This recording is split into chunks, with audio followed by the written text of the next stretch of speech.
Salam sejahtera Malaysia, terima kasih kerana menonton video-video dalam channel ini. Sebelum kita mula, jangan lupa untuk tekan tombol subscribe, share, like dan komen. Let's go! Salam sejahtera dan selamat malam. Berita seterusnya dipetik dari Malaysia kini bertajuk Muhyiddin mohon RM300,000 kepada MP bantu mangsa banjir. Berita penuh. Bekas Perdana Menteri Tan Sri Muhyiddin Yassin mencadangkan kerajaan memberikan peruntukan sekurang-kurangnya RM300,000 kepada semua ahli parlimen termasuk dari pembangkang bagi membolehkan mereka menyalurkan bantuan segera kepada mangsa banjir di kawasan masing-masing. Mengucapkan terima kasih kepada Perdana Menteri Datuk Seri Anwar Ibrahim yang menyalurkan bantuan segera banjir berjumlah RM50 juta kepada Johor, ahli Parlimen Pagau itu turut mencadangkan supaya jumlah bantuan berkenaan dinaikkan. Saya juga ingin mengucapkan terima kasih kepada Perdana Menteri yang meluluskan peruntukan segera RM50 juta ringgit kepada Johor, tetapi saya mencadangkan ia dinaikkan kepada RM100 juta ringgit kerana keadaan banjir pada kali ini amat teruk sekali, katanya ketika membahaskan rang Undang-Undang Perbekalan 2023 di Dewan Rakyat hari ini. Senada dengan Muhyiddin, Aminul Huda Hassan, PH Seri Gading, berharap kerajaan menyediakan peruntukan lebih RM100 juta ringgit bagi membantu mangsa banjir di Johor. Ketika Kelantan dan Terengganu terkesan akibat banjir Januari lepas, kerajaan beri RM50 juta ringgit untuk setiap negeri. Johor katakan 50,000 mangsa banjir pada kali ini dengan RM50 juta hanya dapat beri RM1,000 wang esan kepada mangsa banjir, katanya.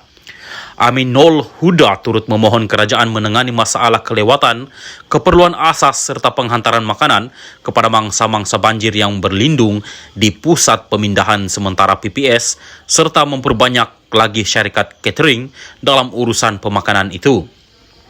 Datuk Seri Dr. Wahwi Kasiong BNI Hitam yang bangkit mencela perbahasan Aminul Huda mencadangkan kerajaan melihat semula kualiti makanan dalam membantu mangsa banjir di PPS.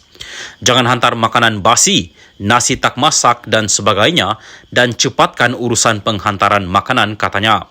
Dalam pada itu, Datuk Adnan Abu Hassan BN Kuala Pila berkata peruntukan besar diperlukan bagi mengatasi kejadian banjir yang sering melanda negara ini. Saya yakin agensi seperti Jabatan Pengairan dan Saliran JPS telah mengenal pasti lokasi hotspot ini dan boleh membuat penyediaan peruntukan khusus bagi mengurangkan impak apabila berlakunya bencana, katanya.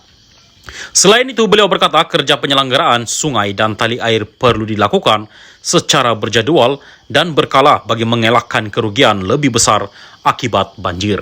Sekian berita, salam Malaysia Madani. Salam sejahtera dan selamat petang kepada seluruh rakyat Malaysia dan pendengar berita panas hari ini dipetik dari Malaysia kini bertajuk Zahid, ROS lulus usul jawatan Presiden UMNO, timbalan tak dipertanding. Berita penuh. Jabatan Pendaftaran Pertubuhan ROS telah meluluskan usul tambahan yang diluluskan pada Perhimpunan Agung UMNO PAU 2022 supaya jawatan presiden dan timbalan presiden tidak dipertandingkan pada pemilihan parti itu tahun ini. Presiden UMNO Datuk Seri Dr. Ahmad Zahid Hamidi berkata, UMNO telah menerima surat daripada Menteri Dalam Negeri Datuk Seri Saifuddin Nasution Ismail mengenai keputusan ROS itu semalam.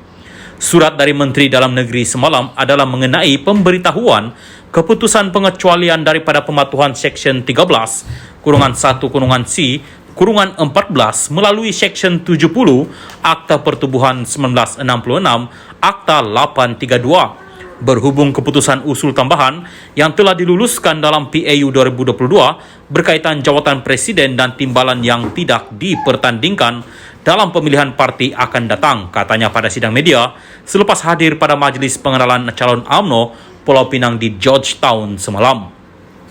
Menurut Timbalan Perdana Menteri, surat daripada Kementerian Dalam Negeri KDN itu memaklumkan bahawa Menteri Dalam Negeri telah memutuskan memberikan pengecualian kepada Seksyen 13-1-C-14 melalui Seksyen 17 Akta Pertubuhan 1966 Akta 832 berhubung usul tambahan. Beliau berkata surat dari KDN itu adalah satu keabsahan bahawa jawatan Presiden dan Timbalan Presiden UMNO disahkan tidak dipertandingkan. Ini kerana semua klausa dalam perlembagaan parti juga turut diikuti oleh pengurusi tetap, katanya.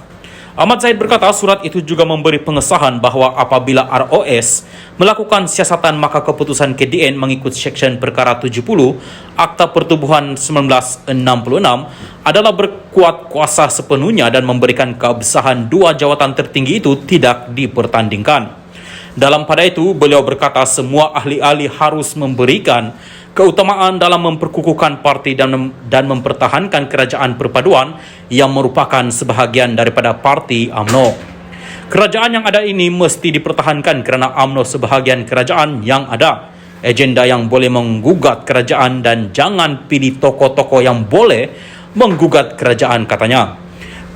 Beliau juga mengingatkan semua perwakilan UMNO supaya tidak berkempen sehingga hilang kelayakan atau mana-mana yang menang, kemenangan boleh dibatalkan.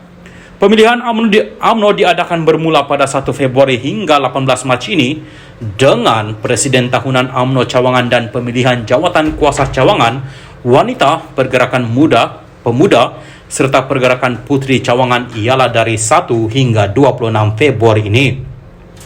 Selain itu, mesyuarat perwakilan dan pemilihan jawatan kuasa wanita UMNO, pergerakan pemuda dan putri UMNO bahagian bersama pemilihan Exco wanita, Exco Pergerakan Pemuda dan Exco Pergerakan Putri UMNO Pusat bakal diadakan serentak di seluruh negara pada 11 Mac ini. Mesyuarat perwakilan dan pemilihan jawatan kuasa UMNO bahagian bersama pemilihan ahli Majlis Tertinggi UMNO pula akan diadakan serentak di seluruh negara pada 18 Mac. Sekian berita, salam Malaysia Madani.